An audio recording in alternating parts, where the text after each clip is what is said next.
So I think that my job is to make videos because I found it something useful I can do that I really enjoy a lot. And the other reason why I'm doing it too is because it creates a linear sequence, which is kind of interesting to focus on sometimes.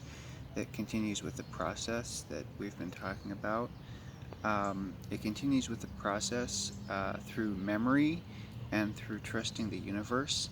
And the thing that always nags within my mind is always like a mom nagging me um, is always like if I can be having someone else's thought, but if I love that person and I'm having that person's thought, but they're not with me, then where is that person? Because there's so much painful disconnect when that person is not here. But it's not a person, it's like a vibration or a frequency. It's like kind of like what it is really. This is insane, but honestly, it's Facebook because Facebook has really become like a mind control program almost to a certain degree from the way I understand it. It leads to so much resistance because with this particular, um, it's almost like um, to give that that you know that to because I don't understand it, I can't talk about it. So that's why I can't really talk about the network, or I can't talk about the things I've seen on Google or anything like that that's on the internet because it's so complicated.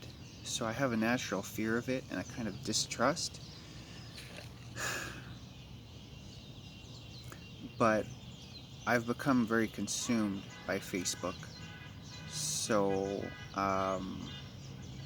I guess it's best to tackle that monster and to just let the cat out of the bag and say it like it is because there's so many factors, and right when you think someone's on the same wavelength as you, um, then there's like then you see, no, you're on the same wavelength as that one who you're talking about. You know what I'm saying? So one of the things that I got was to just stop fighting it like a infant and trust the process. So that's where the love is coming from, because it's coming from the recognition. The computer of the mind is, seeing what it is and deriving meaning from it. And not only is it deriving meaning from what is being told by the words and images, but also it's hoping that it can put that meaning, that substance, into that which is deriving that um,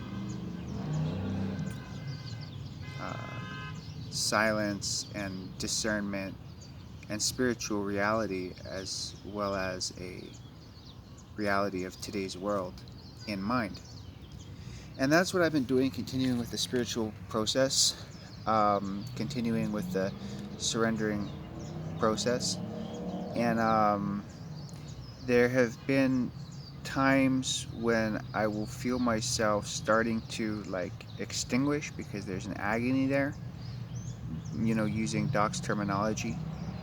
But then it's like I never really feel my ego, myself, become completely extinguished, but there will be great clarity right beyond a stint of suffering, or a stint like beyond uh, pain. And these are synonyms for the word agony. Doc used the word agony. I wish I had his mind and could just have a mind transplant and a brain transplant, even though I did have a brain biopsy in June of 2 years ago. But I can't do that, so I have to use my own vocabulary. But I think what we need to understand is not to try too hard to be like our teacher. And I hope these words are encouraging. Just coming from, just think of me as a grateful spiritual dude, and everything like that. So, Gloria in Excelsis Steel. Thank you.